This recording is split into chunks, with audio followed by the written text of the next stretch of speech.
the 1540s, amid missionary voyages across hostile seas, Saint Francis Xavier faced death when a towering wave broke over his ship, tearing men from decks, extinguishing hope, and forcing seasoned sailors to surrender themselves to prayer as darkness swallowed the horizon.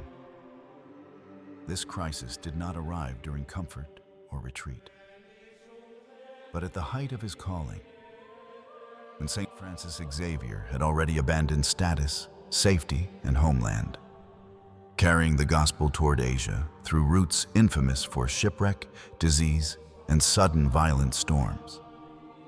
Witnesses later recalled the vessel groaning under wind and water, masts screaming, ropes snapping, as panic spread unchecked, revealing how thin civilization becomes when nature asserts authority, leaving faith as the only remaining structure holding terrified hearts together against total collapse. At the moment the wave descended like judgment itself, Saint Francis Xavier was seen bracing not against wood or rope, but against God alone, his body steady, lips moving, surrendering survival to divine will without resistance, as chaos erupted around him. According to testimony preserved by companions, a luminous, human-like figure appeared between the crashing sea and the priest, shielding him from impact, unmoved by wind or water, present for seconds, yet decisive, as if heaven itself stepped forward with deliberate authority. The figure did not speak, gesture, or glow theatrically. It functioned with purpose, absorbing force, redirecting death, then vanishing as abruptly as it arrived, leaving no trace except an unharmed Saint Francis Xavier standing amid ruin and stunned silence among survivors. Sailors who moments earlier expected burial at sea fell to their knees, shaken not by survival alone, but by the precision of intervention, recognizing that chance does not stand motionless against a collapsing ocean, while storms obey no mercy or hesitation. For Saint Francis Xavier, the event was not claimed as spectacle or reward, but received with grave humility, reinforcing his conviction that obedience invites protection, and that divine aid appears only when mission, not ego, stands exposed before uncontrollable danger. Later ecclesiastical inquiries treated the account with restraint, noting consistent descriptions, credible witnesses, and the absence of embellishment, concluding that the survival of Saint Francis Xavier during that storm defied maritime explanation, accepted within the Church as miraculous intervention alone. Thus, the threshold was crossed, not through thunderous proclamation, but through silent preservation, setting the stage for a miracle that would echo beyond the ship, beyond the sea, and into the enduring legacy of Saint Francis Xavier after the storm passed.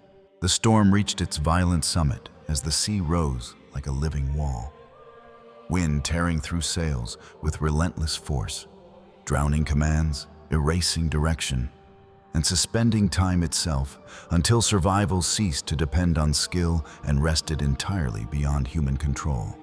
Water slammed the deck with crushing weight, splintering wood, hurling bodies aside, while the ship listed helplessly, its balance broken, as if creation itself had turned hostile, testing whether faith could endure when nature rejected all negotiation or restraint. In that suspended instant, witnesses described the ocean halting its final blow, as though restrained by unseen authority, while a human-like presence stood firm where no man could, interposed between Saint Francis Xavier and the full force of destruction. The apparition bore no wings, no weapon, no spoken command. Its authority radiated through stillness, opposing chaos without struggle, demonstrating power not through motion, but through absolute resistance against forces that normally obliterate everything they strike. As the wave broke around this presence, its energy dispersed unnaturally, diverted rather than unleashed, sparing Saint Francis Xavier entirely, while nearby sailors were thrown aside, confirming that the protection was targeted, intentional, and governed by purpose. The moment passed as suddenly as it began. Wind resumed, waves continued, yet the decisive blow had been denied, leaving seasoned mariners speechless, aware that they had witnessed a breach in natural order where divine authority overruled physical law. No triumph followed, no celebration erupted, only trembling recognition that human limits had been exposed, and that survival was not earned but granted, disrupting assumptions about chance, strength, and mastery over environments long feared and falsely trusted. Saint Francis Xavier neither pursued explanation nor proclaimed vision, remaining composed, his attention fixed on prayer and duty, reinforcing the gravity of the event by refusing to center himself within it, allowing the intervention to speak through consequence alone. Church authorities later examined testimonies under scrutiny, acknowledging the coherence of accounts and the absence of mythic exaggeration. Recognizing that the storm's interruption aligned with long-standing theological understanding of angelic guardianship during moments of divine necessity. Thus, the miracle reached its apex not through spectacle, but through undeniable disruption of nature's outcome, marking the storm as a moment where heaven intervened decisively, leaving no rational refuge for disbelief as the ship continued onward. When the storm finally loosened its grip, the sea returned to movement without memory.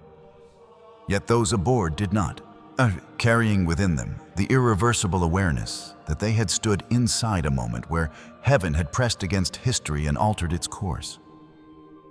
Survival alone did not define the aftermath. Silence did.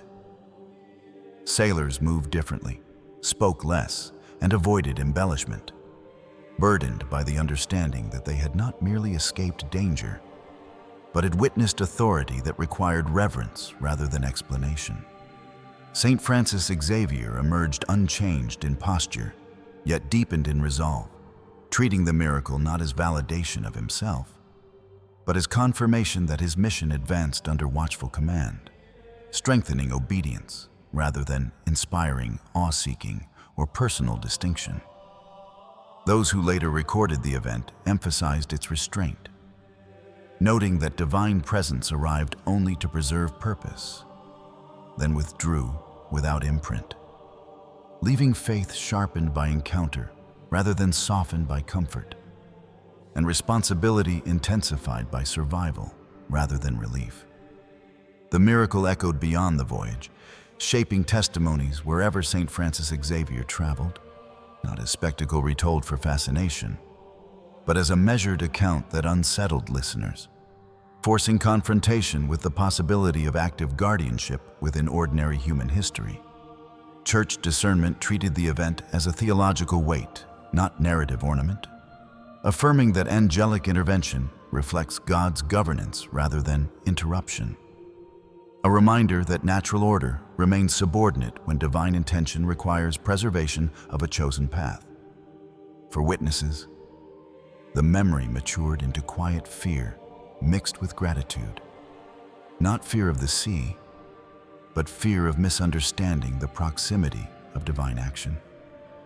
Realizing that heaven does not announce itself loudly, yet intervenes with irreversible consequence when summoned by necessity. Saint Francis Xavier carried no relic of the moment, no visible mark. Yet the absence itself testified, demonstrating that divine presence leaves the soul altered, not the surface, shaping endurance, humility, and unwavering commitment, rather than outward signs demanding recognition. As years passed, the storm remained fixed in memory as a boundary crossed, after which doubt no longer occupied neutral ground, compelling those who heard the account to decide whether such authority could be dismissed, or whether reverence was the only coherent response. Thus, the miracle concludes without command or conclusion, leaving behind a persistent stillness, an echo that invites no argument, only submission, and draws from the attentive heart a word unspoken yet inevitable: rising quietly as a final and honest amen.